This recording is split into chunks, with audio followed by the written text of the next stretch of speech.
দিন এমনি সৌজন্য কোনো সৌজন্য এমনি আপনার এখানে বড় হুজুরের দরবারে নামাজ পড়ব তো হুজুর সাহেব ভাইজান নওশাদ সবারই সঙ্গে একটু দেখা করবো। নওশাদের সঙ্গে দেখা করবেন? হ্যাঁ, নিশ্চয়ই করবো। এখানে এসছি আর দেখা করবো না তো আপনাদের আপনি তো বলছিলেন যে নওশাদের সঙ্গে আপনার দলের জোট নিয়ে কথা হবে। আজকে এসব নিয়ে কোনো কথা না। এখানে তো একটা পবিত্র স্থান, সবাই আপনারা জানেন যে ফুরফুরা শরীফ একটা মুসলিম সমাজের একটা গর্বের জায়গা। সেখানে এসছি, এখানে রাজনীতি নিয়ে কিছু কথা হবে না। রাজনীতির জায়গায় রাজনীতি হবে। তো আপনি তো রাজনীতির লোক না? হ্যাঁ, রাজনীতির লোক নিশ্চয়ই, অনেক সময় আছে ওনাদের সঙ্গে কথা বলার, বা রাজনীতি যখন করি বা রাজনীতি যখন একটা নতুনভাবে শুরু করেছি, সে তো নিশ্চয়ই সেসব নিয়ে তো আলোচনা সময় মতো জায়গা মতো হবে। বিশেষ কোনো বার্তা নিয়ে মসজিদের কাজ 10ই ফেব্রুয়ারি থেকে শুরু হবে। একটা ব্যাঙ্গালোরের একটা প্রাইভেট কোম্পানিকে এগ্রিমেন্ট করে দিয়ে দিয়েছি। ওনারা, আমার টার্গেট ছিল 3 বছর, ওনারা বলছে 2 বছরের মধ্যে কমপ্লিট করে দেবে। কবে থেকে শুরু হবে? 10ই ফেব্রুয়ারি।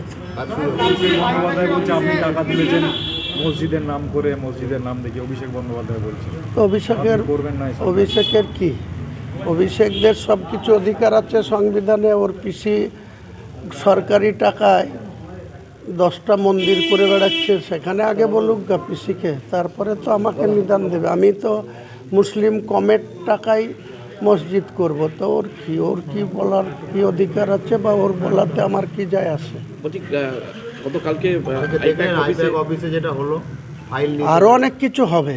চোর বৃত্তি যারা করবে তাদের বিরুদ্ধে আইপ্যাকের হোক আর জেল প্যাকই হোক।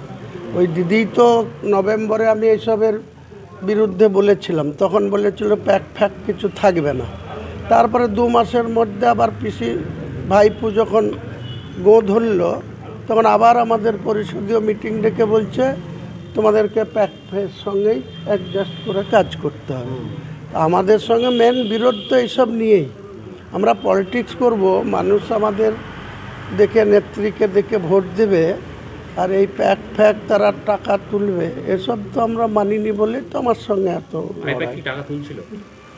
এটা নতুন করে বলার কিছু নেই দাদা, ভালো করে খোঁজ নেন, এদের কাজই হচ্ছে ওটা। আর কিসের জন্য ইডির কি খেয়ে দেয়ে কাজ নাই? ওদের কাছে কেন সকালবেলা উঠে গেছে? ওনাদের কাছে নিশ্চয়ই সেই তথ্য আছে, এভিডেন্স আছে, তবেই না গেছে। সাংবিধানিক